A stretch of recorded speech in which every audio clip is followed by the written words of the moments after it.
کیا حنفی لوگوں کی نماز جنازہ بغیر سورہ فاتحہ کے ہو جائے گی؟ نماز جنازہ کا سنت کا طریقہ بیان کر دیجئے۔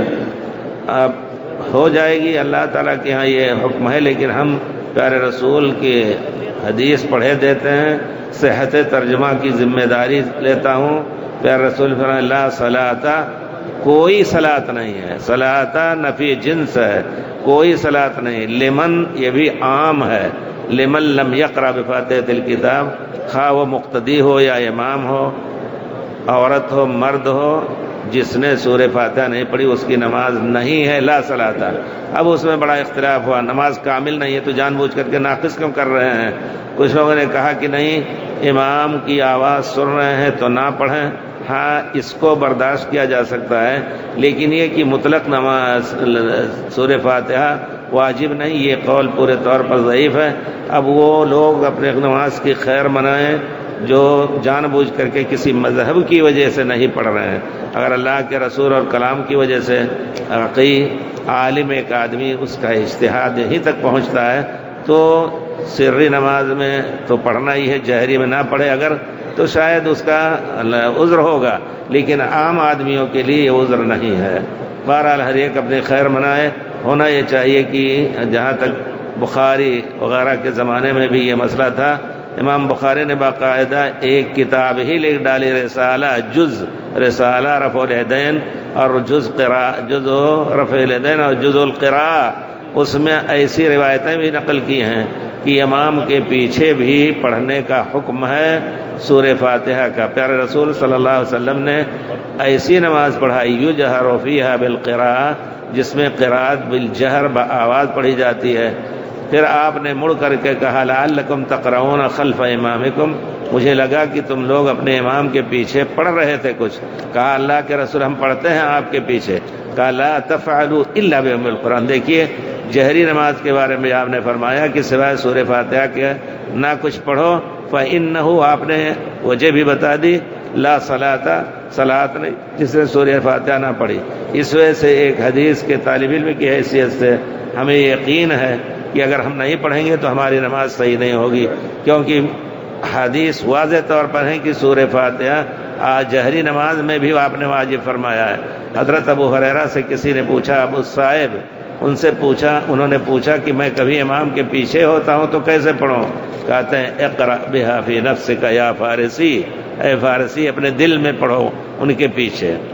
تو آپ نے جو پوچھا ہے بہرحال اس کا جواب یہ ہے۔ نماز جنازہ کا سنت کا طریقہ یہ ہے کہ 4 تکبیر کم سے کم، اللہ اکبر کہہ کر کے پہلی تکبیر کے بعد دعا استفتاح کا ذکر نہیں آتا ہے، اگر کوئی پڑھ لے رہا ہے تو عام نمازوں پر قیاس کر کے، یا پھر نہیں پڑھ رہا ہے تب بھی جائز ہے۔ سورہ فاتحہ پیارے رسول صلی اللہ علیہ وسلم نے پڑھا، صحابہ نے پڑھا، حضرت عبداللہ ابن عباس نے لوگوں کو واضح طور پر بتایا۔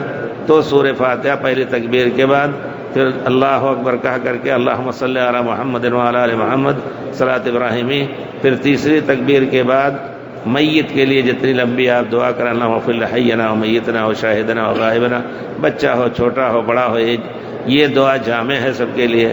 بچہ ہو اس کے لیے بھی آپ دعا کریں، اللہم اجعلہ شافعا مشفعا و ذخرا۔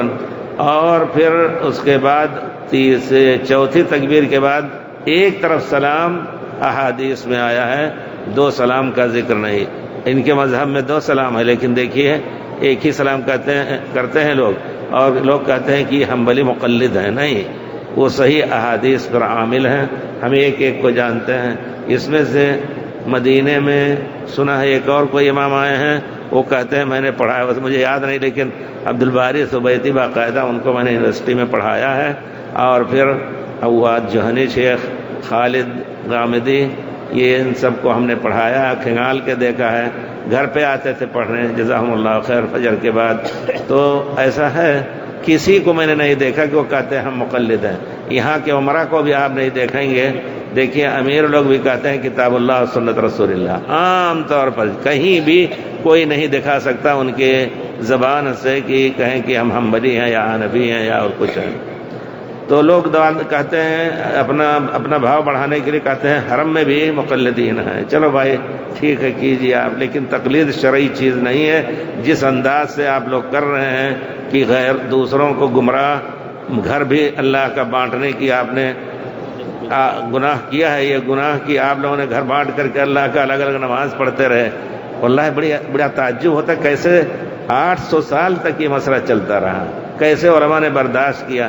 اصل میں علماء کی بات نہیں تھی، حکومتیں جس مسلک کو اختیار کر لیتے ان کا اپنا الگ رہتا تھا، لوگ وہاں سے آتے تھے مغرب سے تو کہتے تھے کہ ہم اپنی نماز پڑھیں گے، اور خراسان اور انڈیا پاکستان سے آتے تھے ہم حنفی نماز پڑھیں، تو سب الگ الگ پڑھتے رہے 800 سال تک۔ اتنا برا منظر اور اتنا بڑا خراب منظر، اللہ تعالیٰ کا شکر ہے کہ